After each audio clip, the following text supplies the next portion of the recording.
ಎಲ್ಲರಿಗೂ ನಮಸ್ಕಾರ. Learn with Chetan YouTube ಚಾನಲ್ಗೆ ನಿಮ್ಮೆಲ್ಲರಿಗೂ ಆಧಾರದ ಸುಸ್ವಾಗತ. ಇಂದಿನ ದಿನ ನಾವು 10ನೇ ತರಗತಿಯ ಸಮಾಜ ವಿಜ್ಞಾನ ವಿಷಯದ 2, 3 ಮತ್ತು 4 ಅಂಕಗಳ ಪ್ರಮುಖ ಪ್ರಶ್ನೋತ್ತರಗಳನ್ನು ಈ ವಿಡಿಯೋದಲ್ಲಿ ನೋಡ್ತಾ ಹೋಗೋಣ. ಇನ್ನು ಯಾರು ನಮ್ಮ ಚಾನಲನ್ನು ಸಬ್ಸ್ಕ್ರೈಬ್ ಮಾಡ್ಕೊಂಡಿಲ್ವೋ ದಯವಿಟ್ಟು ಸಬ್ಸ್ಕ್ರೈಬ್ ಮಾಡ್ಕೊಳ್ಳಿ ಅಂತ ಹೇಳ್ತಾ, ಹಲವಾರು ಪ್ರಮುಖ ಪ್ರಶ್ನೋತ್ತರಗಳ ವಿಭಾಗದ ಸರಣಿಯನ್ನು ನಾವು 2 ದಿನಗಳಲ್ಲಿ ನೋಡ್ತಾ ಇದ್ದೇವೆ. ಸೊ ಎಲ್ಲ ವಿಡಿಯೋಗಳನ್ನು ಸಂಪೂರ್ಣವಾಗಿ ನೋಡಿ ಅಂತ ಹೇಳ್ತಾ ಹಾಗೂ ಸದುಪಯೋಗ ಪಡ್ಕೊಳ್ಳಿ ಅಂತ ಹೇಳ್ತಾ ಬನ್ನಿ ವಿಡಿಯೋನ ಸ್ಟಾರ್ಟ್ ಮಾಡೋಣ. ಮೊದಲನೇ ಪ್ರಶ್ನೆ, ನೆಹರೂರವರು ಪ್ರಧಾನಮಂತ್ರಿಯಾದ ನಂತರ ರಾಷ್ಟ್ರಕ್ಕೆ ನೀಡಿದ ಪ್ರಮುಖ ಕೊಡುಗೆಗಳನ್ನು ವಿವರಿಸಿ ಅಂತ ಕೇಳಿದ್ದಾನೆ. ಸೊ ದೇಶೀಯ ಸಂಸ್ಥಾನಗಳ ವಿಲೀನೀಕರಣವಾಯಿತು, ಭಾಷಾವಾರು ಪ್ರಾಂತ್ಯಗಳ ರಚನೆ ಆಯಿತು, ಮಿಶ್ರ ಆರ್ಥಿಕ ವ್ಯವಸ್ಥೆ ಉಂಟಾಯಿತು, ಬೃಹತ್ ಕೈಗಾರೀಕರಣ ನಡೆಯಿತು, ಪಂಚವಾರ್ಷಿಕ ಯೋಜನೆಗಳ ಜಾರಿ, ಇವೆಲ್ಲವೂ ಕೂಡ ಏನಾಗಿರ್ತವೆ ಪ್ರಮುಖ ಅಂಶಗಳಾಗಿರ್ತವೆ. ಹಾಗೆ ವಿದೇಶಾಂಗ ನೀತಿಯನ್ನು ರೂಪಿಸಿದರು, ಇನ್ನು ಪಂಚಶೀಲ ತತ್ವಗಳನ್ನು ಜಾರಿಗೆ ತಂದರು, ಅಲಿಪ್ತ ನೀತಿಯನ್ನು ಜಾರಿಗೆ ತಂದರು. ಇವೆಲ್ಲವೂ ಏನಾಗಿರ್ತಪ್ಪ ಅಂದರೆ ಪ್ರಧಾನಮಂತ್ರಿ ಆಗಿರ್ತಕ್ಕಂಥ ನೆಹರೂರವರು ಏನು ಮಾಡಿರ್ತಾರೆ, ಪ್ರಮುಖವಾದಂತಹ ಕೊಡುಗೆಗಳನ್ನು ನಮ್ಮ ದೇಶಕ್ಕೆ ನೀಡಿರ್ತಾರೆ. ಮುಂದಿನ ಪ್ರಶ್ನೆ, ಭಾರತದ ಸ್ವಾತಂತ್ರ್ಯ ಹೋರಾಟದಲ್ಲಿ ಗಾಂಧೀಜಿಯವರ ಕೊಡುಗೆಗಳನ್ನು ವಿವರಿಸಿ. ಅತ್ಯಂತ ಪ್ರಮುಖವಾದಂಥ ಪ್ರಶ್ನೆ ಆಗಿರ್ತದೆ ಇದು. ಭಾರತದ ಸ್ವಾತಂತ್ರ್ಯ ಹೋರಾಟದಲ್ಲಿ ಗಾಂಧೀಜಿರವರ ಪಾತ್ರ ಅಪಾರವಾದದ್ದು. ಬ್ರಿಟಿಷರನ್ನು ಓಡಿಸಲು ಸತ್ಯಾಗ್ರಹ ಮತ್ತು ಅಹಿಂಸೆ ಎಂಬ ಅಸ್ತ್ರಗಳನ್ನು ಬಳಸಿದರು. ಖಿಲಾಫತ್ ಚಳವಳಿಗೆ ಬೆಂಬಲವನ್ನು ನೀಡಿದರು. 1920ರಲ್ಲಿ ಅಸಹಕಾರ ಚಳವಳಿಗೆ ಕರೆಯನ್ನು ನೀಡಿದರು. 1930ರಲ್ಲಿ ಕಾನೂನು ಭಂಗ ಚಳವಳಿಯನ್ನು ನಡೆಸಿದರು. ಹಾಗೆಯೇ ದಂಡಿಯಲ್ಲಿ ಉಪ್ಪನ್ನು ತಯಾರಿಸಿ ಉಪ್ಪಿನ ಕಾನೂನನ್ನು ಮುರಿದರು. 1942ರಲ್ಲಿ ಕ್ವಿಟ್ ಇಂಡಿಯಾ ಚಳವಳಿಗೆ ಕರೆಯನ್ನು ನೀಡಿದರು. ಹಾಗೆ ಮಾಡು ಇಲ್ಲವೇ ಮಡಿ ಎಂದು ಹೇಳಿದರು. ಇವರ ಹೋರಾಟದ ಫಲವಾಗಿ ಭಾರತವು ಸ್ವಾತಂತ್ರ್ಯವನ್ನು ಪಡೆಯಿತು. Doctor B R. ಅಂಬೇಡ್ಕರ್ ಅವರ ಕೊಡುಗೆಗಳನ್ನು ತಿಳಿಸಿ, ಅಥವಾ ಡಾಕ್ಟರ್ ಬಿ.ಆರ್. ಅಂಬೇಡ್ಕರ್ ಅವರು ಒಬ್ಬ ಶ್ರೇಷ್ಠ ಸಾಮಾಜಿಕ ಸುಧಾರಕರು, ದೃಢೀಕರಿಸಿ. ಓಕೆ, ಸೊ ಬನ್ನಿ ಆನ್ಸರ್ ನೋಡ್ತಾ ಹೋಗೋಣ. ಸಾಮಾಜಿಕ ಸಮಾನತೆ ಇಲ್ಲದ ರಾಜಕೀಯ ಸ್ವಾತಂತ್ರ್ಯವು ಅರ್ಥಹೀನ ಎಂದು ತಿಳಿಸಿದರು. ಜಾತಿ ಪದ್ಧತಿಯ ವಿರುದ್ಧ ಹೋರಾಡಿದರು. ಮಹಾದ್ ಕೆರೆ ಮತ್ತು ಕಾಲಾರಾಮ್ ದೇವಾಲಯ ಚಳವಳಿ ರೂಪಿಸಿದರು. ಮೂಕನಾಯಕ ಪತ್ರಿಕೆ ಆರಂಭಿಸಿದರು. ಕೃಷಿ ಕಾರ್ಮಿಕರ ಏಳಿಗೆಗೆ ದುಡಿದರು. ಸಂವಿಧಾನದ ಕರಡು ಸಮಿತಿಯ ಅಧ್ಯಕ್ಷರಾಗಿ ಸಂವಿಧಾನ ರಚನೆಯಲ್ಲಿ ಪ್ರಮುಖವಾದ ಪಾತ್ರವನ್ನು ವಹಿಸಿದರು. ಸ್ವತಂತ್ರ ಭಾರತದ ಮೊದಲ ಕಾನೂನು ಮಂತ್ರಿಗಳಾದರು. ಭಾರತ ಸರ್ಕಾರವು ಇವರಿಗೆ ಭಾರತ ರತ್ನವನ್ನು ನೀಡಿ ಗೌರವಿಸಿದೆ. ಇವೆಲ್ಲವೂ ಕೂಡ ಡಾಕ್ಟರ್ ಬಿ.ಆರ್. ಅಂಬೇಡ್ಕರ್ ಅವರ ಸಾಧನೆಗಳಾಗಿರ್ತವೆ. ಇನ್ನು ಮುಂದಿನ ಪ್ರಶ್ನೆ, 2ನೇ ಮಹಾಯುದ್ಧದಿಂದ ಆದಂತಹ ಪರಿಣಾಮಗಳೇನು ಅಥವಾ ಫಲಿತಾಂಶಗಳನ್ನು ವಿವರಿಸಿ. ಇನ್ನು ಅಥವಾ ಪ್ರಶ್ನೆ ಇದೆ, ಅದೇ 2ನೇ ಜಾಗತಿಕ ಯುದ್ಧವು ಜಗತ್ತಿನ ರಾಜಕೀಯ ಮತ್ತು ಸಾಮಾಜಿಕ ಸಂರಚನೆಯನ್ನು ಬದಲಾವಣೆಯನ್ನು ಮಾಡಿತು, ಸಮರ್ಥಿಸಿ. ಇದರಿಂದ 2ನೇ ಮಹಾಯುದ್ಧದಿಂದ ಅಪಾರ ಸಾವು ನೋವು ಸಂಭವಿಸಿತು. ಜಗತ್ತಿನ ರಾಜಕೀಯ ಮತ್ತು ಸಾಮಾಜಿಕ ಸಂರಚನೆಯ ಬದಲಾವಣೆ ಆಯಿತು. ವಿಶ್ವಸಂಸ್ಥೆ ಸ್ಥಾಪನೆ ಆಯಿತು. ಅಮೆರಿಕ ಮತ್ತು ರಷ್ಯಾ ಬಲಿಷ್ಠ ದೇಶಗಳಾದವು. ಶೀತಲ ಸಮರಕ್ಕೆ ನಾಂದಿಯಾಯಿತು. ಏಷ್ಯಾ ಮತ್ತು ಆಫ್ರಿಕಾ ದೇಶಗಳು ಸ್ವತಂತ್ರವಾದವು. ಅಣ್ವಸ್ತ್ರ ಪೈಪೋಟಿಗೆ ದಾರಿಯಾಯಿತು. ಬ್ರಿಟನ್, ಫ್ರಾನ್ಸ್ ತಮ್ಮ ಅನೇಕ ವಸಾಹತುಗಳನ್ನು ಕಳೆದುಕೊಂಡವು. ಮುಂದಿನ ಪ್ರಶ್ನೆ, ಸಹಾಯಕ ಸೈನ್ಯ ಪದ್ಧತಿಯ ನಿಬಂಧನೆಗಳನ್ನು ತಿಳಿಸಿ, ಅಥವಾ ಭಾರತೀಯ ರಾಜ್ಯಗಳನ್ನು ನಿಯಂತ್ರಣದಲ್ಲಿಡಲು ಬ್ರಿಟಿಷರಿಗೆ ಸಹಾಯಕ ಸೈನ್ಯ ಪದ್ಧತಿ ಹೇಗೆ ನೆರವಾಯಿತು. ಭಾರತೀಯ ರಾಜನು ತನ್ನ ರಾಜ್ಯದಲ್ಲಿ ಬ್ರಿಟಿಷ್ ಸೇನೆಯ ತುಕಡಿಯನ್ನು ಇಟ್ಟುಕೊಳ್ಳಬೇಕು. ಸೇನೆಯ ವೇತನ ಮತ್ತು ವೆಚ್ಚವನ್ನು ರಾಜ್ಯವೇ ಭರಿಸಬೇಕು. ಬ್ರಿಟಿಷ್ ರೆಸಿಡೆಂಟನ್ನು ನೇಮಿಸಿಕೊಳ್ಳಬೇಕು. ಬ್ರಿಟಿಷರ ಅನುಮತಿ ಇಲ್ಲದೆ ಇತರ ರಾಜ್ಯಗಳೊಂದಿಗೆ ಯುದ್ಧ ಅಥವಾ ಸಂಧಾನ ಮಾಡುವಂತಿಲ್ಲ. ಬ್ರಿಟಿಷರ ಅನುಮತಿ ಇಲ್ಲದೆ ಆಸ್ಥಾನದಲ್ಲಿ ಯಾವುದೇ ಯುರೋಪಿಯನ್ನರನ್ನು ನೇಮಿಸಿಕೊಳ್ಳುವಂತಿಲ್ಲ. ಇದಕ್ಕೆ ಪ್ರತಿಯಾಗಿ ಕಂಪನಿಯು ಆ ರಾಜ್ಯಕ್ಕೆ ಆಂತರಿಕ ಮತ್ತು ಬಾಹ್ಯ ರಕ್ಷಣೆ ಒದಗಿಸುವುದು. ಓಕೆನಾ. ಮುಂದಿನ ಪ್ರಶ್ನೆ, 1935ರ ಭಾರತ ಸರ್ಕಾರ ಕಾಯ್ದೆಯು ಭಾರತದ ಸಂವಿಧಾನದ ಬುನಾದಿ ಎಂದು ಕರೀತಾರೆ, ಸಮರ್ಥಿಸಿ ಅಂತ ಕೇಳಿದಾನೆ. ಭಾರತದ ಸಂವಿಧಾನದ ರಚನೆಗೆ ಈ ಕಾಯ್ದೆ ಬುನಾದಿಯಾಗಿದೆ. ಸಂಪೂರ್ಣ ಜವಾಬ್ದಾರಿ ಸರ್ಕಾರ ರಚನೆಗೆ ಅವಕಾಶ ಆಯಿತು. ಸಂವಿಧಾನದ ಬಹುತೇಕ ಅಂಶಗಳು ಈ ಕಾಯ್ದೆಯನ್ನೇ ಆಧರಿಸಿವೆ. ಅಖಿಲ ಭಾರತ ಒಕ್ಕೂಟ ರಚನೆಗೆ ಅವಕಾಶವನ್ನು ನೀಡಿದೆ. ಕೇಂದ್ರದಲ್ಲಿ ದ್ವಿಸರ್ಕಾರ ಜಾರಿಗೆ ಬರುವ ರೀತಿ ಮಾಡಿದೆ. ಫೆಡರಲ್ ಕೋರ್ಟ್ ಸ್ಥಾಪನೆಗೆ ಅವಕಾಶವನ್ನು ನೀಡಲಾಗಿದೆ. ಪ್ರಾಂತ್ಯಗಳಲ್ಲಿ ದ್ವಿಸರ್ಕಾರವನ್ನು ರದ್ದುಪಡಿಸಲಾಗಿದೆ. ಹಾಗೆಯೇ ಭಾರತೀಯ ರಿಸರ್ವ್ ಬ್ಯಾಂಕು ಸ್ಥಾಪನೆ ಆಯಿತು. ಇವೆಲ್ಲವೂ ಏನಪ್ಪಾ ಅಂದರೆ 1935ರ ಕಾಯ್ದೆ ಏನು ಮಾಡ್ತದೆ, ಭಾರತದ ಸಂವಿಧಾನಕ್ಕೆ ಬುನಾದಿ ಅಂತ ಹೇಳ್ತಾರ. ಮುಂದಿನ ಪ್ರಶ್ನೆ, ಬ್ರಿಟಿಷರ ಕಂದಾಯ ನೀತಿಯ ಪರಿಣಾಮಗಳನ್ನು ತಿಳಿಸಿ, ಅಥವಾ ಭಾರತದಲ್ಲಿ ಬ್ರಿಟಿಷ್ ಭೂ ಕಂದಾಯ ಪದ್ಧತಿಯಿಂದಾದ ಪರಿಣಾಮಗಳೇನು. ಜಮೀನ್ದಾರಿ ಸಮುದಾಯ ಪದ್ಧತಿ ಸೃಷ್ಟಿಯಾಯಿತು. ರೈತರು ಜಮೀನ್ದಾರರ ಶೋಷಣೆಗೆ ಒಳಗಾದರು. ಭೂಮಿ ಮಾರಾಟದ ವಸ್ತುವಾಯಿತು. ಕೃಷಿಯು ವಾಣಿಜ್ಯೀಕರಣಗೊಂಡಿತು. ಲೇವಾದೇವಿಗಾರರು ಬಲಿಷ್ಠರಾದರು. ಜಮೀನ್ದಾರರು ಕೂಡ ತಮ್ಮ ಜಮೀನನ್ನು ಪರಭಾರೆ ಮಾಡಿದರು. ಹಾಗೂ ರೈತರು ನಿರ್ಗತಿಕರಾದರು. ಓಕೆ, ಇವೆಲ್ಲ ಅಂಶಗಳು ಏನಾಗಿರ್ತಪ್ಪ ಅಂದರೆ ಬ್ರಿಟಿಷರ ಕಂದಾಯ ನೀತಿಯ ಪರಿಣಾಮಗಳು ಆಗಿರ್ತವೆ. ಮುಂದಿನ ಪ್ರಶ್ನೆ, ಬ್ರಹ್ಮ ಸಮಾಜದ ಬೋಧನೆಗಳೇನು? ಅಥವಾ ರಾಜಾರಾಮ್ ಮೋಹನ್ ರಾಯರನ್ನು ಭಾರತೀಯ ನವೋದಯದ ಜನಕ ಎಂದು ಕರೆಯಲಾಗಿದೆ, ಸಮರ್ಥಿಸಿ. ಇವರು ವಿಗ್ರಹಾರಾಧನೆಯನ್ನು ಖಂಡಿಸಿದರು. ಏಕ ದೇವತಾರಾಧನೆಯ ಪ್ರತಿಪಾದನೆ ಆಯಿತು. ಅನೇಕ ಅರ್ಥಹೀನ ಪದ್ಧತಿಗಳ ತಿರಸ್ಕಾರ, ಯಜ್ಞ ಯಾಗಾದಿಗಳನ್ನು ಖಂಡಿಸಿತು. ಜಾತಿ ಪದ್ಧತಿಗೆ ವಿರೋಧವನ್ನು ವ್ಯಕ್ತಪಡಿಸಲಾಯಿತು. ವಿಧವಾ ವಿವಾಹಕ್ಕೆ ಪ್ರೋತ್ಸಾಹ ನೀಡಲಾಯಿತು. ಸತಿ ಪದ್ಧತಿಗೆ ನಿಷೇಧಕ್ಕೆ ಶ್ರಮಿಸಿದರು. ಬಹುಪತಿತ್ವ, ಬಾಲ್ಯ ವಿವಾಹಕ್ಕೆ ವಿರೋಧ ವ್ಯಕ್ತಪಡಿಸಿದರು. ಹಾಗೆ ಸ್ತ್ರೀ ಸಮಾನತೆ ಜಾರಿಗೆ ಬಂತು. ಸ್ತ್ರೀ ಶಿಕ್ಷಣಕ್ಕೆ ಪ್ರೋತ್ಸಾಹ, ಹಿಂದೂ ಧರ್ಮದ ಆಚಾರಗಳ ಸುಧಾರಣೆಗೆ ಪ್ರಯತ್ನ ಮಾಡಲಾಯಿತು. ಸಂವಾದ ಕೌಮುದಿ ಪತ್ರಿಕೆ ಆರಂಭವಾಯಿತು. ಇವೆಲ್ಲವೂ ಏನಾಗಿರ್ತವೆ? ಬ್ರಹ್ಮ ಸಮಾಜದ ಬೋಧನೆಗಳಾಗಿರ್ತವೆ. ಮುಂದಿನ ಪ್ರಶ್ನೆ, ದಯಾನಂದ ಸರಸ್ವತಿ ಅವರ ವೇದಗಳಿಗೆ ಹಿಂದಿರುಗಿ ಎನ್ನುವ ಘೋಷಣೆಯನ್ನು ವಿಶ್ಲೇಷಿಸಿ. ಅಥವಾ ಆರ್ಯ ಸಮಾಜದ ಬೋಧನೆಗಳೇನು?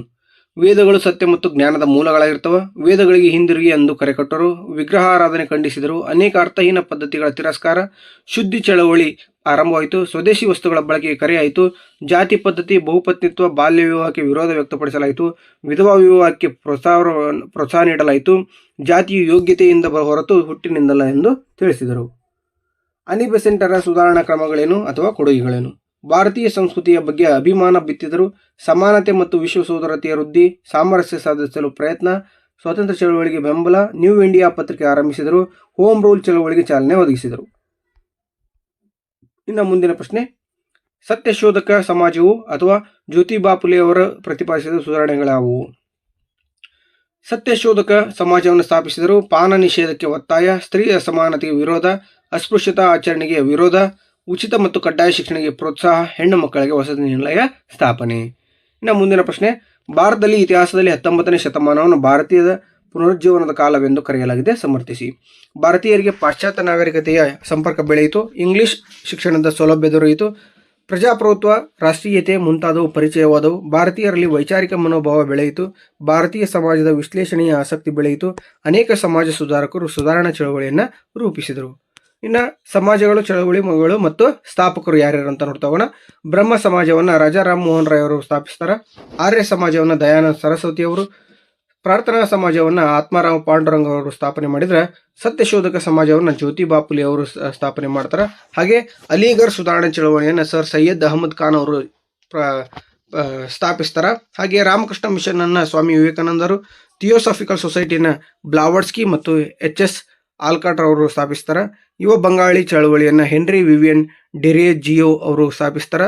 ಧರ್ಮ ಪರಿಪಾಲನಾ ಯೋಗಮ್ಮನ ಶ್ರೀ ನಾರಾಯಣ ಗುರು ಅವರು ಸ್ಥಾಪಿಸಿದರೆ, ಆತ್ಮಗೌರವ ಚಳವಳಿಯನ್ನು ಪೆರಿಯಾರ್ ರಾಮಸ್ವಾಮಿ ನಾಯ್ಕರ್ ಅವರು ಸ್ಥಾಪನೆ ಮಾಡ್ತಾರೆ. ಮುಂದಿನ ಪ್ರಶ್ನೆ, ಇದನ್ನು ನಾನು ಹೆಂಗೆ ನೆನಪಿಟ್ಕೋಬೇಕಂದ್ರೆ, ರಾಜ ಬ್ರಹ್ಮರೇ, ಆರ್ಯನಂದರೇ, ರಾಮ ವಿವೇಕರೇ, ಅಲಿಗರ್ನ ಸೈಯದ್ರವರೇ, ಬನ್ನಿ ಆತ್ಮಕ್ಕೆ ಪ್ರಾರ್ಥನೆ ಸಲ್ಲಿಸಿ ಸತ್ಯದ ಜ್ಯೋತಿಯ ಕಾಣೋಣ ಅನ್ನೋದನ್ನು ನೆನಪು ಇಟ್ಕೊಳ್ರಿ. ಸೂತ್ರ. ಮುಂದಿನ ಪ್ರಶ್ನೆ, ಹಿಮಾಲಯ ಪರ್ವತಗಳ ಮಹತ್ವವನ್ನು ತಿಳಿಸಿ. ಅಥವಾ ಪರ್ಯಾಯ ಪ್ರಸ್ಥಭೂಮಿಯು ಆರ್ಥಿಕವಾಗಿ ಹೆಚ್ಚು ಪ್ರಾಮುಖ್ಯತೆಯನ್ನು ಪಡೆದಿದೆ, ಈ ಹೇಳಿಕೆಯನ್ನು ಸಮರ್ಥಿಸಿ. ಇಲ್ಲಿ ಮಳೆ ಅತಿಯಾಗಿ ಸುರಿಸುತ್ತದೆ. ಅನೇಕ ನದಿಗಳ ಉಗಮ ಸ್ಥಾನವಾಗಿರ್ತದೆ. ಖನಿಜಗಳ ಉಗ್ರಾಣ ವ್ಯವಸ್ಥೆ ಆಗಿರ್ತದೆ. ಇದು ಜಲವಿದ್ಯುತ್ ಉತ್ಪಾದನೆಗೆ ಸಹಕಾರಿಯಾಗಿದೆ. ಪ್ರವಾಸಿ ಮತ್ತು ಧಾರ್ಮಿಕ ಕೇಂದ್ರಗಳ ತಾಣವಾಗಿದೆ. ನೆಡುತೋಪು ಬೆಳೆಗೆ ಸೂಕ್ತವಾಗಿದೆ. ಭಾರತಕ್ಕೆ ರಕ್ಷಣೆಯನ್ನು ನೀಡಿದೆ ಹಾಗೂ ಶೀತ ಮಾರುತವನ್ನು ತಡೆಯುತ್ತದೆ. ಇವೆಲ್ಲವೂ ಕೂಡ ಏನಾಗಿರ್ತವೆ? ಹಿಮಾಲಯ ಪರ್ವತಗಳ ಮಹತ್ವವಾಗಿರ್ತದೆ. ಇನ್ನು ಪಶ್ಚಿಮ ಘಟ್ಟ ಮತ್ತು ಪೂರ್ವ ಘಟ್ಟಗಳಿರುವ ವ್ಯತ್ಯಾಸಗಳನ್ನು ಪಟ್ಟಿ ಮಾಡಿ ಅಂತ ಕೇಳಿದರೆ, ಪಶ್ಚಿಮ ಘಟ್ಟಗಳು ಹೆಚ್ಚು ಎತ್ತರವಾಗಿವೆ, ಪೂರ್ವ ಘಟ್ಟಗಳು ಹೆಚ್ಚು ಎತ್ತರವಾಗಿಲ್ಲ. ಪಶ್ಚಿಮ ಘಟ್ಟಗಳು ನಿರಂತರವಾಗಿದ್ದರೆ ಪೂರ್ವ ಘಟ್ಟಗಳು ನಿರಂತರವಾಗಿಲ್ಲ. ಪಶ್ಚಿಮ ಘಟ್ಟಗಳು ನದಿಗಳಿಂದ ಪ್ರತ್ಯೇಕಗೊಂಡಿಲ್ಲ, ಆದರೆ ಪೂರ್ವ ಘಟ್ಟಗಳು ನದಿಗಳಿಂದ ಪ್ರತ್ಯೇಕಗೊಂಡಿವೆ. ಒಂದು ದೇಶದ ಆರ್ಥಿಕ ಅಭಿವೃದ್ಧಿಯಲ್ಲಿ ಕೈಗಾರಿಕೆಗಳ ಅಥವಾ ರಸ್ತೆ ಸಾರಿಗೆ ಅಥವಾ ಸಾರಿಗೆ ಉದ್ಯಮಿಯ ಪಾತ್ರ ಅಥವಾ ಮಹತ್ವ ಮತ್ತು ಪ್ರಾಮುಖ್ಯತೆಯನ್ನು ತಿಳಿಸಿ ಅಂತ ಕ್ವಶನ್ ಕೇಳಿದ್ದಾನೆ. ಸೊ ಕೃಷಿ ಅಭಿವೃದ್ಧಿಗೆ ಸಹಾಯಕವಾಗಿರ್ತದೆ, ಕೈಗಾರಿಕೆ ಅಭಿವೃದ್ಧಿಗೆ ಸಹಾಯಕ, ವ್ಯಾಪಾರ ಮತ್ತು ಗಣಿಗಾರಿಕೆ ಅಭಿವೃದ್ಧಿಗೆ ಸಹಾಯಕ, ಮಾರುಕಟ್ಟೆ ಅಭಿವೃದ್ಧಿಗೆ ಸಹಾಯಕವಾಗಿದೆ, ಮೀನುಗಾರಿಕೆ ಅಭಿವೃದ್ಧಿಗೆ ಸಹಾಯಕವಾಗಿದೆ, ಉದ್ಯೋಗಾವಕಾಶಗಳ ಹೆಚ್ಚಳವಾಗುತ್ತದೆ, ರಾಷ್ಟ್ರೀಯ ಆದಾಯ ಮತ್ತು ತಲಾ ಆದಾಯ ಹೆಚ್ಚಳವಾಗ್ತದೆ, ದೇಶದ GDP ಹೆಚ್ಚಳವಾಗ್ತದೆ ಹಾಗೂ ಜನರ ಜೀವನ ಮಟ್ಟ ಉತ್ತಮಗೊಳ್ತದೆ. ಮುಂದಿನ ಪ್ರಶ್ನೆ, ಕೇಂದ್ರ ಸರ್ಕಾರದ ತೆರಿಗೆಯೇತರ ವರಮಾನದ ಆದಾಯದ ಮೂಲಗಳು ಯಾವುವು ಅಂತ ಕೇಳಿದಾನೆ. ಸೊ RBIನ ನಿವ್ವಳ ಲಾಭ, ಭಾರತೀಯ ರೈಲ್ವೆ ಗಳಿಸುವ ನಿವ್ವಳ ಲಾಭ, ಅಂಚೆ ಮತ್ತು ದೂರವಾಣಿಯಿಂದ ಬರುವ ಆದಾಯ, ಸಾರ್ವಜನಿಕ ಉದ್ಯಮಗಳು ಗಳಿಸುವ ಆದಾಯ, ನಾಣ್ಯ ಮತ್ತು ಟಂಕಸಾಲೆಯಿಂದ ಬರುವ ಆದಾಯ, ಶುಲ್ಕ ದಂಡಗಳು. ಇವೆಲ್ಲವೂ ಏನಾಗಿರ್ತಪ್ಪ ಅಂದ್ರೆ ಕೇಂದ್ರ ಸರ್ಕಾರದ ತೆರಿಗೆಯೇತರ ವರಮಾನದ ಮೂಲಗಳು ಆಗಿರ್ತವೆ. ಇನ್ನು ಸಾರ್ವಜನಿಕ ಹಣಕಾಸಿನ ಮಹತ್ವವನ್ನು ತಿಳಿಸಿ ಅಂತ ಪ್ರಶ್ನೆ ಇದೆ. ಆರ್ಥಿಕ ಅಭಿವೃದ್ಧಿ, ಆರ್ಥಿಕ ಸ್ಥಿರತೆ, ಸಂಪನ್ಮೂಲಗಳ ಸದ್ಬಳಕೆ, ಆದಾಯದ ಸಮಾನ ಹಂಚಿಕೆ, ಬೆಲೆ ಏರಿಳಿತಗಳ ನಿಯಂತ್ರಣ, ಬಡತನ ಮತ್ತು ನಿರುದ್ಯೋಗ ನಿವಾರಣೆ ಇವೆಲ್ಲವೂ ಕೂಡ ಏನಾಗಿರ್ತಪ್ಪ ಅಂದ್ರೆ ಸಾರ್ವಜನಿಕ ಹಣಕಾಸಿನ ಮಹತ್ವವನ್ನು ತಿಳಿಸುವಂಥ ಅಂಶಗಳು ಆಗಿರ್ತವೆ. ಮುಂದಿನ ಪ್ರಶ್ನೆ, ಸಾರ್ವಜನಿಕ ಹಣಕಾಸು ಮತ್ತು ವೈಯಕ್ತಿಕ ಹಣಕಾಸು ನಡುವಿನ ಭಿನ್ನತೆಗಳನ್ನು ಅಥವಾ ವ್ಯತ್ಯಾಸವನ್ನು ತಿಳಿಸಿ. ಸಾರ್ವಜನಿಕ ಹಣಕಾಸು ಸರ್ಕಾರದ ಆದಾಯ ಮತ್ತು ವೆಚ್ಚಗಳಿಗೆ ಸಂಬಂಧಿಸಿದರೆ ವೈಯಕ್ತಿಕ ಹಣಕಾಸು ವೈಯಕ್ತಿಕ ಆದಾಯ ಮತ್ತು ವೆಚ್ಚಗಳಿಗೆ ಸಂಬಂಧಿಸಿರ್ತದೆ. ಸಾರ್ವಜನಿಕ ಹಣಕಾಸು ಮೊದಲು ವೆಚ್ಚವನ್ನು ಅಂದಾಜು ಮಾಡಿ ಆದಾಯವನ್ನು ಹೊಂದಿಸುತ್ತದೆ. ಆದರೆ ವೈಯಕ್ತಿಕ ಹಣಕಾಸು ಏನು ಮಾಡ್ತದಪ್ಪ ಅಂದ್ರೆ ಮೊದಲು ಆದಾಯವನ್ನು ಅಂದಾಜು ಮಾಡಿ ವೆಚ್ಚವನ್ನು ಮಾಡುತ್ತಾರೆ. ಮಾಧ್ಯಮಗಳಲ್ಲಿ ಪ್ರಚಾರವಾದರೆ ವ್ಯವಹಾರಗಳು ಗೌಪ್ಯವಾಗಿರುತ್ತವೆ. ಉಳಿತಾಯ ಮಾಡಿದರೆ ದೇಶದ ಪ್ರಗತಿ ಕುಂಠಿತಗೊಳ್ಳುತ್ತದೆ, ಉಳಿತಾಯ ಮಾಡಿದರೆ ಅವರ ಪ್ರಗತಿ ಪೂರಕವಾಗುತ್ತದೆ. ಮುಂದಿನ ಪ್ರಶ್ನೆ, ಉದ್ಯಮಗಾರಿಕೆಯ ಅಥವಾ ಉದ್ಯಮಿಯ ಗುಣಲಕ್ಷಣಗಳನ್ನು ತಿಳಿಸಿ ಅಥವಾ ಉದ್ಯಮಿಯು ನಿರ್ವಹಿಸುವ ಕಾರ್ಯಗಳವು ಅಥವಾ ಉದ್ಯಮಿಯ ಕಾರ್ಯಗಳನ್ನು ಪಟ್ಟಿ ಮಾಡಿರಿ. ಇವೆಲ್ಲ ಪ್ರಶ್ನೆಗಳು ಬಂದರೂ ಕೂಡ ನೀವು ಒಂದೇ ಉತ್ತರವನ್ನು ಬರೀಬೇಕು. ಅದು ಯಾವುದಪ್ಪ ಅಂದರೆ ಸೃಜನಾತ್ಮಕವಾಗಿರಬೇಕು, ಕ್ರಿಯಾತ್ಮಕವಾಗಿರಬೇಕು, ನಾಯಕತ್ವವನ್ನು ವಹಿಸ್ತಕ್ಕಂಥ ಗುಣ ಇರಬೇಕು, ಗುರಿ ಮುಟ್ಟುವಿಕೆಯ ನಂಬಿಕೆ ಇರಬೇಕು, ಸಮಸ್ಯೆಯನ್ನು ಪರಿಹರಿಸುವ ಜ್ಞಾನ ಇರಬೇಕು, ನಷ್ಟಭರಿತಕ್ಕೆ ಸಿದ್ಧವಾಗಿರಬೇಕು, ನಿರ್ಧಾರ ಕೈಗೊಳ್ಳುವುದು ಸೂಕ್ತವಾಗಿರಬೇಕು, ತಂಡ ಕಟ್ಟುವುದು ಸರಿಯಾಗಿರಬೇಕು, ಮಾರ್ಗದರ್ಶನ ನೀಡುವುದು ಉತ್ತಮವಾಗಿರಬೇಕು. ಅದೇ ರೀತಿ ಹೊಸ ವಿಧಾನಗಳನ್ನು ರೂಢಿಗೆ ತರುವುದು ಕೂಡ ಒಂದು ಪ್ರಮುಖ ಕಾರ್ಯವಾಗಿರ್ತದೆ. ಮುಂದಿನ ಪ್ರಶ್ನೆ, ಪ್ಲಾಸ್ಟಿಕ್ ಕದನಕ್ಕೆ ಕಾರಣವಾದ ಅಂಶಗಳು ಯಾವುವು? ದಸ್ತಕಗಳ ದುರುಪಯೋಗ ಮಾಡಲಾಗಿದ್ದು, ಅನುಮತಿ ಇಲ್ಲದೆ ಕೋಟೆಯ ದುರಸ್ತಿಯನ್ನು ಮಾಡಿಸಲಾಗಿದ್ದು, ಕಪ್ಪು ಕೋಣೆಯ ದುರಂತ ಇವೆಲ್ಲವೂ ಕೂಡ ಏನಾಗಿರ್ತಪ್ಪ ಅಂದ್ರೆ ಪ್ಲಾಸ್ಟಿಕ್ ಕದನಕ್ಕೆ ಕಾರಣವಾದಂಥ ಅಂಶಗಳು. ಇನ್ನು ಪ್ಲಾಸ್ಟಿಕ್ ಕದನದ ಪರಿಣಾಮಗಳನ್ನು ತಿಳಿಸಿ ಅಂತ ಕೇಳಿದಾನೆ. ಭಾರತೀಯರಲ್ಲಿದ್ದ ಅನೈಕ್ಯತೆಯನ್ನು ಪ್ರದರ್ಶಿಸಿತು. ಕಂಪನಿಯು ಬಂಗಾಳದಲ್ಲಿ ವ್ಯಾಪಾರದ ನಿರ್ಬಂಧಿತ ಹಕ್ಕನ್ನು ಪಡೆಯಿತು. ಮೀರ್ ಜಾಫರ್ ಬಂಗಾಳದ ನವಾಬನಾದನು. ಕಂಪನಿಯು 17 ಕೋಟಿ 70 ಲಕ್ಷ ರೂಪಾಯಿಗಳನ್ನು ಪಡೆಯಿತು. ಮಾರ್ತಾಂಡವರ್ಮನ ಆಡಳಿತ ಭಾರತದ ಇತಿಹಾಸದಲ್ಲಿ ಪ್ರಮುಖ ಕಾಲಘಟ್ಟವಾಗಿದೆ. ಹೇಗೆ? ವೈನಾಡು ಸಂಸ್ಥಾನವನ್ನು ಆಳಿದ ಮಾರ್ತಾಂಡವರ್ಮನು ಡಚ್ಚರಿಂದ ಸಂಸ್ಥಾನವನ್ನು ರಕ್ಷಿಸಿದನು. ಡಚ್ಚರು ತಿರುವಾಂಕೂರಿನ ಮೇಲೆ ದಾಳಿ ಮಾಡಿದಾಗ ಅವರನ್ನು ಸೋಲಿಸಿದನು. ನೆಡುಮಂಗಡ ಮತ್ತು ಕೊಟ್ಟಾರಕರಗಳ ವಶಪಡಿಸಿಕೊಂಡನು. 1744ರಲ್ಲಿ ಡಚ್ಚರು ಯುದ್ಧ ಸಾರಿದಾಗ ತಿರುವಾಂಕೂರು ಸೈನ್ಯ ಮೇಲುಗೈ ಸಾಧಿಸಿತು. ಕೊಚ್ಚಿ ವಿಶ್ವದ ಪ್ರಮುಖ ಸಾಂಬಾರ್ ಪದಾರ್ಥಗಳ ಕೇಂದ್ರವಾಯಿತು. ತಿರುವಾಂಕೂರು ಸಂಸ್ಥಾನ ಅತ್ಯಂತ ಶ್ರೀಮಂತ ಸಂಸ್ಥಾನವಾಯಿತು. ಅಂತಿಮವಾಗಿ ಡಚ್ಚರು ಸಂಪೂರ್ಣವಾಗಿ ಶರಣಾದರು. ಮುಂದಿನ ಪ್ರಶ್ನೆ ಅತ್ಯಂತ ಪ್ರಮುಖವಾದಂಥ ಪ್ರಶ್ನೆ ಇದು. 3 ಅಂಕಕ್ಕೆ ಫಿಕ್ಸ್ ಕ್ವಶನ್ ಆಗಿರ್ತದೆ. ಚಿಕ್ಕ ದೇವರಾಜ ಒಡೆಯರ್ ಅವರ ಸಾಧನೆಗಳಾವು? ಮಧುರೆ, ಇಕ್ಕೇರಿ ಮತ್ತು ಬಿಜಾಪುರಗಳಲ್ಲಿ ಶಿವಾಜಿಯ ಸೇನೆಯನ್ನು ಹಿಮ್ಮೆಟ್ಟಿಸಿದರು. ಮಾಗಡಿ, ಮಧುಗಿರಿ, ಕೊರಟಗೆರೆಗಳನ್ನು ವಶಪಡಿಸಿಕೊಂಡರು. ಮೊಘಲರಿಂದ ಬೆಂಗಳೂರನ್ನು ಕೊಂಡುಕೊಂಡರು. ಆಡಳಿತದಲ್ಲಿ ನೆರವು ನೀಡಲು ಅಟಾರ ಕಚೇರಿಯನ್ನು ರಚಿಸಿದರು. ಅಂಚೆ ವ್ಯವಸ್ಥೆ ಜಾರಿಗೊಳಿಸಿದರು. ಕಾವೇರಿ ನದಿಗೆ ಚಿಕ್ಕ ದೇವರಾಜನಾಲೆ ಮತ್ತು ದೊಡ್ಡ ದೇವರಾಜನಾಲೆ ನಿರ್ಮಿಸಿದರು. ನವಕೋಟಿ ನಾರಾಯಣ ಕರ್ನಾಟಕ ಚಕ್ರವರ್ತಿ ಎಂಬ ಬಿರುದನ್ನು ಹೊಂದಿದರು. ಮುಂದಿನ ಪ್ರಶ್ನೆ ಅತ್ಯಂತ ಪ್ರಮುಖವಾಗಿರ್ತಕ್ಕಂಥದ್ದು. ನಾಲ್ವಡಿ ಕೃಷ್ಣರಾಜ ಒಡೆಯರ್ ಅವರ ಸಾಧನೆಗಳನ್ನು ವಿವರಿಸಿ. ಪ್ರಾಥಮಿಕ ಶಿಕ್ಷಣದ ಅಭಿವೃದ್ಧಿಯನ್ನು ಮಾಡಿದರು. ಶಿಕ್ಷಣದ ಶುಲ್ಕವನ್ನು ರದ್ದುಪಡಿಸಲಾಯಿತು. ಹೆಣ್ಣು ಮಕ್ಕಳ ಶಿಕ್ಷಣಕ್ಕೆ ನೆರವನ್ನು ನೀಡಿತು. ವಿದೇಶ ವಿದ್ಯಾಭ್ಯಾಸಕ್ಕೆ ಹೋಗುವವರಿಗೆ ವಿದ್ಯಾರ್ಥಿ ವೇತನವನ್ನು ಕಲ್ಪಿಸಿಕೊಡಲಾಯಿತು. ಮೈಸೂರು ವಿಶ್ವವಿದ್ಯಾನಿಲಯ ಸ್ಥಾಪನೆಯಾಯಿತು. ಬೆಂಗಳೂರಲ್ಲಿ ಭಾರತೀಯ ವಿಜ್ಞಾನ ಸಂಸ್ಥೆ ಸ್ಥಾಪನೆ. ಹಾಗೆಯೇ ಕಾವೇರಿ ನದಿಗೆ ಅಣೆಕಟ್ಟು ನಿರ್ಮಾಣ ಮಾಡಲಾಯಿತು. ಹೊಸ ರೈಲು ಮಾರ್ಗಗಳ ನಿರ್ಮಾಣ. ನ್ಯಾಯ ವಿಧೇಯಕ ಸಭೆ ರಚನೆಯಾಯಿತು. ಭದ್ರಾವತಿಯ ಕಬ್ಬಿಣ ಮತ್ತು ಉಕ್ಕಿನ ಕಾರ್ಖಾನೆ, ಮಂಡ್ಯದ ಸಕ್ಕರೆ ಕಾರ್ಖಾನೆ, ಮೈಸೂರಿನ ಗಂಧದ ಎಣ್ಣೆ ಕಾರ್ಖಾನೆ ಸ್ಥಾಪನೆಯನ್ನು ಮಾಡಿದರು. ಮುಂದಿನ ಪ್ರಶ್ನೆ, ಸ್ವಾತಂತ್ರ್ಯ ಹೋರಾಟದಲ್ಲಿ ಅಮರ ಸುಳ್ಯ ಬಂಡಾಯವನ್ನು ವಿವರಿಸಿ ಅಥವಾ ಬ್ರಿಟಿಷರ ವಿರುದ್ಧದ ಹೋರಾಟದಲ್ಲಿ ಪುಟ್ಟ ಬಸಪ್ಪನ ಪಾತ್ರವನ್ನು ವಿವರಿಸಿ. ಇದು ಕರಾವಳಿ ಮತ್ತು ಕೊಡಗಿನಲ್ಲಿ ಕಂಡುಬಂದ ರೈತರ ಬಂಡಾಯವಾಗಿದೆ. ಸ್ವಾಮಿ ಅಪರಾಂಪರ ಕಲ್ಯಾಣ ಸ್ವಾಮಿ ಮತ್ತು ಪುಟ್ಟ ಬಸಪ್ಪ ಸಶಸ್ತ್ರ ಬಂಡಾಯವನ್ನು ಸಂಘಟಿಸಿದರು. ಸುಳ್ಯ, ಬೆಳ್ಳಾರೆ ಮತ್ತು ಪುತ್ತೂರು ಬಂಡಾಯದ ಕೇಂದ್ರ ಸ್ಥಾನಗಳಾದವು. ಪುಟ್ಟ ಬಸಪ್ಪ ಬಂಡುಕೋರರನ್ನು ಸಂಘಟಿಸಿ ಜನರನ್ನು ಸಂತೈಸಿದನು. ಬೆಳ್ಳಾರಿಯ ಸರ್ಕಾರಿ ಕಚೇರಿಯನ್ನು ವಶಪಡಿಸಿಕೊಳ್ಳಲಾಯಿತು. ಬಂಟ್ವಾಳದ ಜೈಲು ಮತ್ತು ಖಜಾನೆಗಳನ್ನು ಲೂಟಿ ಮಾಡಲಾಯಿತು. ಬ್ರಿಟಿಷರು ಕೊಡಗಿನ ಸ್ಥಳೀಯರ ಸಹಕಾರದಿಂದ ಪುಟ್ಟ ಬಸಪ್ಪ ಮತ್ತು ಆತನ ಸಹಚರನ್ನು ಬಂಧಿಸಿ ಗಲ್ಲಿಗೇರಿಸಿದರು. ಮುಂದಿನ ಪ್ರಶ್ನೆ, ಅಸಹಕಾರ ಚಳವಳಿಯನ್ನು ಕುರಿತು ಬರೆಯಿರಿ. ಗಾಂಧೀಜಿಯವರು 1920ರಲ್ಲಿ ಅಸಹಕಾರ ಚಳವಳಿಯನ್ನು ಕರೆ ಕೊಟ್ಟರು. ಗಾಂಧೀಜಿಯವರ ಕರೆಯನ್ನು ಬೆಂಬಲಿಸಿ ವಿದ್ಯಾರ್ಥಿಗಳು ಶಾಲಾ ಕಾಲೇಜನ್ನು ಬಹಿಷ್ಕರಿಸಿದರು. ವಕೀಲರು ನ್ಯಾಯಾಲಯಗಳನ್ನು ಬಹಿಷ್ಕರಿಸಿದರು. ಭಾರತೀಯ ಗಣ್ಯರು ಬ್ರಿಟಿಷರು ನೀಡಿದ್ದ ಪುರಸ್ಕಾರವನ್ನು ಹಿಂದಿರುಗಿಸಿದರು. ಬ್ರಿಟನ್ ರಾಜಕುಮಾರನ ಭೇಟಿಯನ್ನು ವಿರೋಧಿಸಲಾಯಿತು. ದೇಶಾದ್ಯಂತ ಹರತಾಳ ನಡೆದವು. ಚಳವಳಿಯು ತೀವ್ರ ರೂಪ ತಡೆಯಿತು. ಚೌರಿ ಚೌರ ಎಂಬಲ್ಲಿ ಚಳವಳಿಗಾರರು 22 ಪೊಲೀಸರನ್ನು ಸುಟ್ಟರು. ಇದರಿಂದ ನೊಂದ ಗಾಂಧೀಜಿಯವರು ಹೋರಾಟವನ್ನು ಹಿಂತೆಗೆದುಕೊಂಡರು. ಭಾರತ ಸ್ವಾತಂತ್ರ್ಯ ಹೋರಾಟದಲ್ಲಿ ಬುಡಕಟ್ಟು ವರ್ಗಗಳ ಬಂಡಾಯವನ್ನು ವಿವರಿಸಿ. ಕಂಪನಿ ಜಾರಿಗೆ ತಂದ ಕಂದಾಯ ಮತ್ತು ಅರಣ್ಯ ನೀತಿಗಳು ಬುಡಕಟ್ಟು ದಂಗೆಗೆ ಕಾರಣವಾದವು. ಬುಡಕಟ್ಟು ದಂಗೆಗಳಲ್ಲಿ ಸಂತಾಲರ ದಂಗೆ, ಮುಂಡರ ಚಳವಳಿ ಪ್ರಮುಖವಾದವು. ಕರ್ನಾಟಕದಲ್ಲಿ ಹಲಗಲಿಯ ಬೇಡರ ದಂಗೆ ಪ್ರಮುಖವಾದದ್ದು. ಬಂಗಾಳ ಮತ್ತು ಒರಿಸ್ಸಾದಲ್ಲಿ ಸಂತಾಲರು ದಂಗೆ ಎದ್ದರು. ಸರ್ಕಾರದ ವಿರುದ್ಧ ರಹಸ್ಯ ಸಭೆ ನಡೆಸಿದರು. ಜಮೀನ್ದಾರರು ಮತ್ತು ಲೇವಾದೇವಿಗಾರರು ಕೊಂದು ಲೇವಾದೇವಿಗಾರರನ್ನು ಕೊಂದು ಲೂಟಿ ಮಾಡಿದರು. ಬ್ರಿಟಿಷರ ದಂಗೆಯನ್ನು ಅಡಗಿಸಿದರು. ಸಂತಾಲರ ದಂಗೆಯು ಮುಂದಿನ ಅನೇಕ ಹೋರಾಟಗಳಿಗೆ ಪ್ರೇರಣೆಯಾಯಿತು. ಮುಂದಿನ ಪ್ರಶ್ನೆ, ಸ್ವಾತಂತ್ರ್ಯ ನಂತರ ಭಾಷಾವಾರು ಪ್ರಾಂತ್ಯಗಳ ವಿಂಗಡಣಾ ರಚನೆಯ ಪ್ರಮುಖ ಅಂಶಗಳನ್ನು ಪಟ್ಟಿ ಮಾಡಿ. ವಿಶಾಲ ಆಂಧ್ರ ರಾಜ್ಯ ರಚನೆಗಾಗಿ 1952ರಲ್ಲಿ ಪೊಟ್ಟಿ ಶ್ರೀರಾಮುಲು ಉಪವಾಸ ಸತ್ಯಾಗ್ರಹ ನಡೆಸಿ ಅಸುನೀಗಿದರು. 1953ರಲ್ಲಿ ಆಂಧ್ರ ಪ್ರದೇಶವು ಮೊದಲ ಭಾಷಾವಾರು ರಾಜ್ಯವಾಗಿ ರಚನೆಯಾಯಿತು. 1953ರಲ್ಲಿ ರಾಜ್ಯ ಪುನರ್ವಿಂಗಡಣಾ ಆಯೋಗ ರಚನೆಯಾಯಿತು.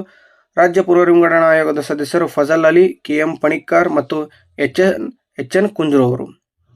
ಇನ್ನು 1956ರಲ್ಲಿ ರಾಜ್ಯ ಪುನರ್ವಿಂಗಡಣಾ ಕಾನೂನು ಜಾರಿಗೆ ಬರಲಾಯಿತು. ಇವೆಲ್ಲವೂ ಕೂಡ ಏನಾಗಿರ್ತಪ್ಪ ಅಂದರೆ ಸ್ವಾತಂತ್ರ್ಯ ನಂತರ ಭಾಷಾವಾರು ಪ್ರಾಂತ್ಯಗಳ ವಿಂಗಡಣಾ ರಚನೆಗೆ ಪ್ರಮುಖ ಅಂಶಗಳು ಆಗಿರ್ತವೆ. ಮುಂದಿನ ಪ್ರಶ್ನೆ, ಮೊದಲನೇ ಅಥವಾ ಪ್ರಥಮ ವಿಶ್ವ ಸಮರ ಮಹಾಯುದ್ಧಕ್ಕೆ ಕಾರಣಗಳೇನು? ಅತಿಯಾದ ರಾಷ್ಟ್ರೀಯತೆ, ಅತಿಯಾದ ಮಿಲಿಟರೀಕರಣ, ಪರಸ್ಪರ ಮೈತ್ರಿಕೂಟಗಳ ರಚನೆ, ಆಸ್ಟ್ರಿಯಾ ರಾಜಕುಮಾರನ ಕೊಲೆ. ಇವೆಲ್ಲವೂ ಏನಾಗಿರ್ತದಪ್ಪ ಅಂದರೆ ಒಂದನೇ ಮಹಾಯುದ್ಧ ನಡೆಯಲು ಕಾರಣಗಳಾಗಿರ್ತವೆ. ಇನ್ನು ಪ್ರಥಮ ಮಹಾಯುದ್ಧದ ಪರಿಣಾಮಗಳೇನು? ಅಪಾರ ಸಾವು ನೋವು ಸಂಭವಿಸಿತು. ಯುರೋಪಿನ ಭೂಪಟ ಬದಲಾಯಿಸಿತು. ರಾಷ್ಟ್ರ ಸಂಘ ಸ್ಥಾಪನೆ ಆಯಿತು. ಅನೇಕ ಸಣ್ಣ ರಾಷ್ಟ್ರಗಳ ಅಸ್ತಿತ್ವಕ್ಕೆ ಬಂದವು. ಉಗ್ರ ರಾಷ್ಟ್ರೀಯತೆಗೆ ಕಾರಣವಾಯಿತು. ಹಾಗೆಯೇ ಸರ್ವಾಧಿಕಾರಿಗಳ ಬೆಳವಣಿಗೆ ಹೊಂದಿತು. ಆಸ್ಟ್ರೋ ಹಂಗೇರಿ ಮತ್ತು ಆಟೋಮನ್ ಸಾಮ್ರಾಜ್ಯಗಳು ಅಸ್ತಿತ್ವವನ್ನು ಕಳೆದುಕೊಂಡವು.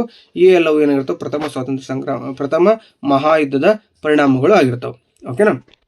ಸೊ ಇಂದಿನ ವಿಡಿಯೋದಲ್ಲಿ ನಾವು ಹೆಚ್ಚಿನದಾಗಿ 3 ಅಂಕದ ಮತ್ತು 2 ಅಂಕದ ಪ್ರಶ್ನೆಗಳನ್ನು ನೋಡ್ತಾ ಹೋದ್ವಿ. ಅದರಲ್ಲಿ ಇತಿಹಾಸದ ಪ್ರಶ್ನೆಗಳು ಹೆಚ್ಚಿವೆ. ಸೊ ಇತಿಹಾಸದ ಪ್ರಮುಖ ಪ್ರಶ್ನೋತ್ತರಗಳ ವಿಭಾಗ ಅಂತಲೇ ಹೇಳ್ಬೋದು ನಾವು ಇದನ್ನು. ಸೊ ಈ ವಿಡಿಯೋ ನಿಮಗೆ ಇಷ್ಟವಾಗಿದ್ದರೆ ದಯವಿಟ್ಟು ಲೈಕ್ ಮಾಡಿ, ಶೇರ್ ಮಾಡಿ ಹಾಗೂ ಕಮೆಂಟ್ ಮಾಡಿ ಅಂತ ಹೇಳ್ತಾ, ಅಷ್ಟೇ ಅಲ್ಲದೆ ವಿಡಿಯೋವನ್ನು ಸಂಪೂರ್ಣವಾಗಿ ನೋಡಿ. ಸಂಪೂರ್ಣವಾಗಿ ನೋಡೋದ್ರಿಂದ ನಿಮಗೂ ಕೂಡ ಸಹಾಯವಾಗ್ತದೆ ಅಂತ ಹೇಳ್ತಾ, ಸೊ ಈ ವಿಡಿಯೋವನ್ನು ಇಷ್ಟೊತ್ತು ನೋಡಿರ್ತಕ್ಕಂಥ ನಿಮ್ಮೆಲ್ಲರಿಗೂ ಕೂಡ ತುಂಬ ಹೃದಯದ ಧನ್ಯವಾದವನ್ನು ತಿಳಿಸ್ತಾ ಇಲ್ಲಿಗೆ ವಿಡಿಯೋವನ್ನು ಮುಕ್ತಾಯಗೊಳಿಸ್ತಾ ಇದ್ದೇನೆ. Thank you so much.